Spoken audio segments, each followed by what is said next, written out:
நல்லா இருக்கீங்களா? தம்பி எப்படி இருக்கா? நான் நல்லா இருக்கேன்க்கா, நல்லா இருக்கேன். பாப்பா எப்படி இருக்கா? எப்படி படிக்கிறா? நல்லா படிக்கிறியா? சரி, அதான் இன்னைக்கு எதுக்கு வர சொன்னா, பிள்ளைங்களுக்கு ஸ்கூல் திறந்துருச்சு.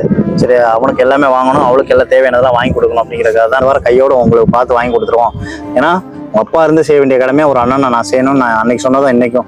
ஏன்னா 10th வந்துட்டேன், ஏன்னா டெய்லியும் கொஞ்சம் நிப்பாட்டிக்க, உனக்கு அதுக்கு சப்போர்ட்டா நான் என்ன செய்யணுமோ நான் அண்ணன் உனக்கு செய்யறேன். ஏன்னா 10ஆம் கிளாஸ் நீ சும்மா இது உன் வாழ்க்கையை மாத்துறது. அடுத்து நீ 11th 12th நீ போறேன்னா உன்னோட மார்க்கை பொறுத்து தான் உன்னோட அடுத்த குரூப் எடுப்பாங்க.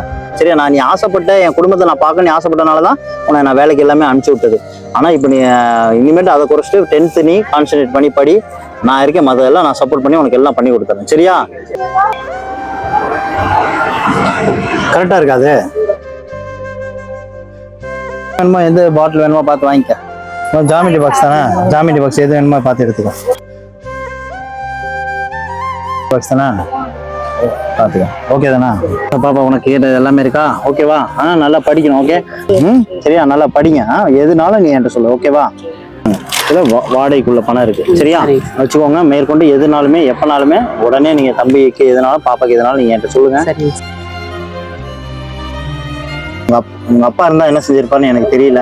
தான் பையன் வேலைக்கு போறது எந்த ஒரு தந்தையுமே விரும்ப மாட்டாங்க. அது படிச்சு முடிச்சு வேலைக்கு போகணுங்கிறது எல்லாரோட தந்தை ஆசையா இருக்கும். ஆனா படிக்கிறப்பயே ஒரு பையன் வேலைக்கு போறாங்கிறதா எந்த தந்தையும் ஏத்துக்க மாட்டாங்க. அது மாதிரிதான் நான் நினைக்கிறேன். உனக்கு ஒரு அண்ணனா சொல்றேன், வேலைக்கு போற எனக்கு விருப்பமே கிடையாது. இது கவலைகளுக்காக நீ செய்யற அப்படிங்கிறது. அவங்க இன்னைக்கு உங்க 2 பேருக்காக கண்ணீர் விடுறாங்க, அழுகுறாங்க. எதுக்காக அழுகுறாங்க? நீங்க 2 பேரும் வாழ்க்கையில முன்னுக்கு வரணுங்கிறதுக்காக. எல்லாம் இனிமே அந்த கண்ணீர்லாம் விடை தர்றது உங்க பையன் கையில இருக்கு, அவன் தந்துருவான். நான் சொல்றேன் நடக்கும். ஆனால் நீங்க அழாதீங்க. வீட்டுக்காரர் உங்க கூட தான் இருப்பாரு. அவர் வழி நடத்துவார் உங்க குடும்பத்தை. உங்க எல்லா 3 பேரையும் அவர் வழி நடத்துவாரு. உங்களுக்கு உறுதுணையா நான் இருப்பேன். எப்பனாலும் நீங்க உரிமையா கேட்கலாம் என்கிட்ட. இல்ல ஏதாவது உங்களுக்கு ஏதாவது சங்கட்டமா இருக்கா? அதெல்லாம் இல்ல. அப்படியெல்லாம் இல்ல சார். உங்க பிள்ளைங்க இருக்காங்க, நான் இருக்கேன். எல்லாரோட வாழ்க்கையை நான் எவ்வளவு சீக்கிரம் மாத்த முடியுமோ நான் மாத்திக்கிறேன். அதுவும் சார் சொல்றேன். அதாவது நேரம் கிடைக்கையில போனாலும் மத்த நேரம் படின்னு நீ படிச்சாதான் உன் எதிர்காலமே நல்லா இருக்கும். நான் படுற கஷ்டத்தை பார்த்து கூட நீ படிக்க கூடாதுன்னு நான் சொல்லிக்கிட்டேன். பாத்தியா, அம்மா வருத்தப்படுறாங்க. படிடா தம்பி, வேலையும் முக்கியம்தான். வேலையை ஆனா ஒதுக்கிட்டு 10th கொஞ்சம் கான்சன்ட்ரேட் பண்ணி படி. அவங்க நீ கண்ணீர் விடுறாங்க. உன் வாழ்க்கை அவங்க படுற கஷ்டம் நீ படக்கூடாதுங்கிறக்காக. அப்பா இல்லாம உன்னை இவ்வளவு தூரம் வளர்த்துட்டு வர்றதே பெரிய. அதுவும் நடக்க முடியாம அவங்க பாக்குறல்ல எப்படி நடந்து வராங்கன்னு. முடியல, முடியாத யாருக்காக வராங்க? உனக்காக.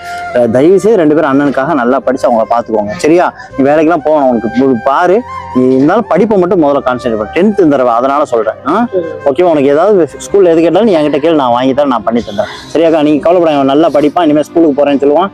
இனிமேல் வேலை பார்ப்பான். அவனுக்கு நீங்க சொல்ற மாதிரி அவனுக்கு தூணுங்கிறப்ப மட்டும் பாத்துக்கிட்டு மற்ற நேரம் அவன் படிக்கணும். சரியா? படிப்பான். செய்வலடா கொடுங்க. நீங்க உங்க கண்ணீருக்கு அவன் விடையை கொடுப்பான். சரியாக்கா? தைரியமா இருங்க, நான் இருக்கேன். உனக்கு நான் ஓகே. உனக்கு சந்தோஷமா? நீ எப்படி படிப்ப? நல்லா படிக்கணும். பாருங்க உங்க பிள்ளை இருக்குக்கா, கவலைப்படாங்க. பாருங்க எவ்வளவு சிரிச்சு சந்தோஷமா சொல்லுதுன்னு. நீ நல்லா படிக்கணும். ஓகேவா? போயிட்டு விட்டுமா?